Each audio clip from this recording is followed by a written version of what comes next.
मत्ती अध्याय 5।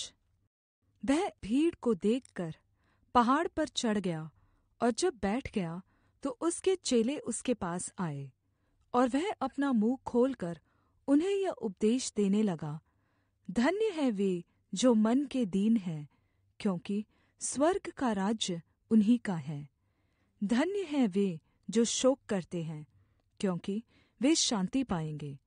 धन्य हैं वे जो नम्र हैं, क्योंकि वे पृथ्वी के अधिकारी होंगे। धन्य हैं वे जो धार्मिकता के भूखे और प्यासे हैं, क्योंकि वे तृप्त किए जाएंगे। धन्य हैं वे जो दयावन्त हैं, क्योंकि उन पर दया की जाएगी। धन्य हैं वे जिनके मन शुद्ध हैं, क्योंकि वे परमेश्वर को देखेंगे। धन्य हैं वे जो मेल करवाने वाले हैं, क्योंकि वे परमेश्वर के पुत्र कहलाएंगे।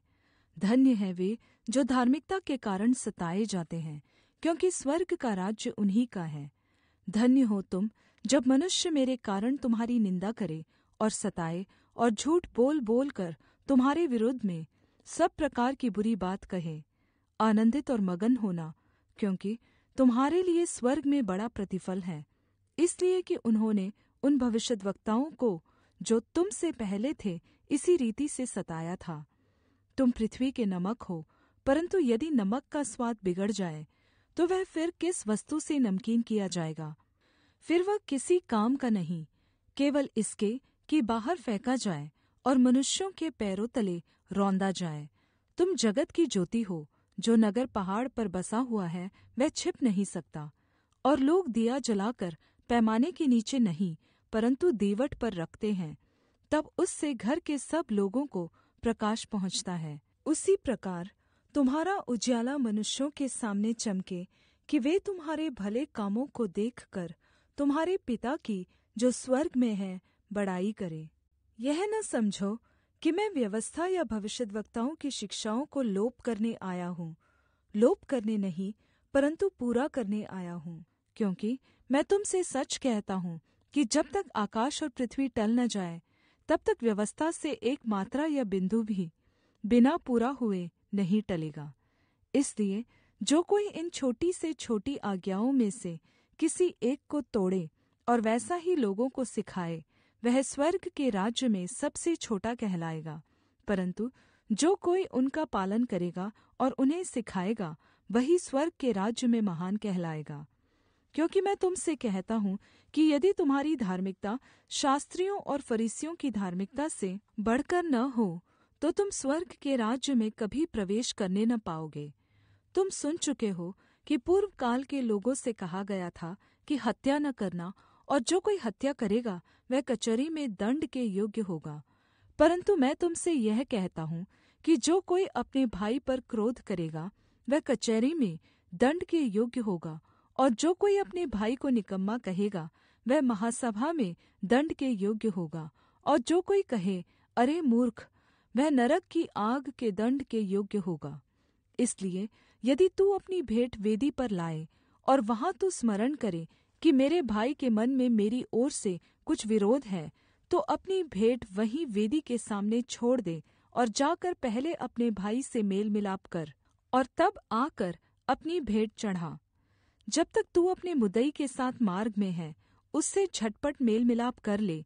कहीं ऐसा न हो कि मुद्दई तुझे न्यायाधीश को सौंपे और न्यायाधीश तुझे सिपाही को सौंप दे और तू बन्दीगृह में डाल दिया जाए। मैं तुमसे सच कहता हूँ कि जब तक तू पाई पाई चुका न दे, तब तक वहाँ से छूटने न पाएगा। तुम सुन चुके हो कि कहा गया था व्यभिचार न करना, परन्तु मैं तुमसे यह कहता हूँ कि जो कोई किसी स्त्री पर कुदृष्टि डाले, वह अपने मन में उससे व्यभिचार कर चुका। यदि तेरी दाहिनी आँख तुझे ठोकर खिलाए, तो उसे निकालकर अपने पास से फेंक दे, क्योंकि तेरे लिए यही भला है कि तेरे अंगों में से एक नाश हो जाए और तेरा सारा शरीर नरक में न डाला जाए। और यदि तेरा दाहिना हाथ तुझे ठोकर खिलाए, तो उसको काटकर अपने पास से फेंक दे, क्योंकि तेरे लिए यही भला है कि तेरे अंगों में से एक नाश हो जाए और तेरा सारा शरीर नरक में न डाला जाए। यह भी कहा गया था, जो कोई अपनी पत्नी को त्याग दे तो उसे त्यागपत्र दे। परन्तु मैं तुमसे यह कहता हूँ कि जो कोई अपनी पत्नी को व्यभिचार के सिवा किसी और कारण से तलाक दे, तो वह उससे व्यभिचार करवाता है, और जो कोई उस त्यागी हुई से विवाह करे, वह व्यभिचार करता है। फिर तुम सुन चुके हो कि पूर्व काल के लोगों से कहा गया था, झूठी शपथ न खाना, परन्तु परमेश्वर के लिए अपनी शपथ को पूरी करना। परन्तु मैं तुमसे यह कहता हूँ कि कभी शपथ न खाना, न तो स्वर्ग की, क्योंकि वह परमेश्वर का सिंहासन है, न धरती की, क्योंकि वह उसके पाँव की चौकी है, न यरूशलेम की, क्योंकि वह महाराजा का नगर है। अपने सिर की भी शपथ न खाना, क्योंकि तू एक बाल को भी न उजला न काला कर सकता है। परन्तु तुम्हारी बात हाँ की हाँ या नहीं की नहीं हो, क्योंकि जो कुछ इससे अधिक होता है वह बुराई से होता है।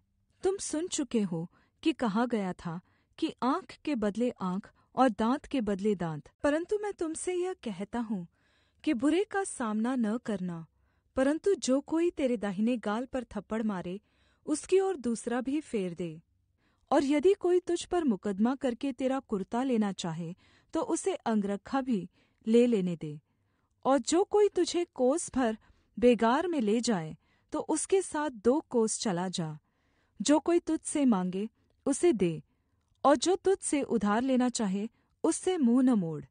तुम सुन चुके हो कि कहा गया था कि अपने पड़ोसी से प्रेम रखना और अपने बैरी से बैर। परन्तु मैं तुमसे यह कहता हूँ कि अपने बैरियों से प्रेम रखो और अपने सताने वालों के लिए प्रार्थना करो, जिससे तुम अपने स्वर्गीय पिता की संतान ठहरोगे, क्योंकि वह भलों और बुरों दोनों पर अपना सूर्य उदय करता है और धर्मी और अधर्मी पर मेंह बरसाता है। क्योंकि यदि तुम अपने प्रेम रखने वालों ही से प्रेम रखो, तो तुम्हारे लिए क्या लाभ होगा? क्या चुंगी लेने वाले भी ऐसा ही नहीं करते? और यदि तुम केवल अपने भाइयों को ही नमस्कार करो, तो कौन सा बड़ा काम करते हो? क्या अन्य जाति भी ऐसा नहीं करते? इसलिए चाहिए कि तुम सिद्ध बनो, जैसा तुम्हारा स्वर्गीय पिता सिद्ध है।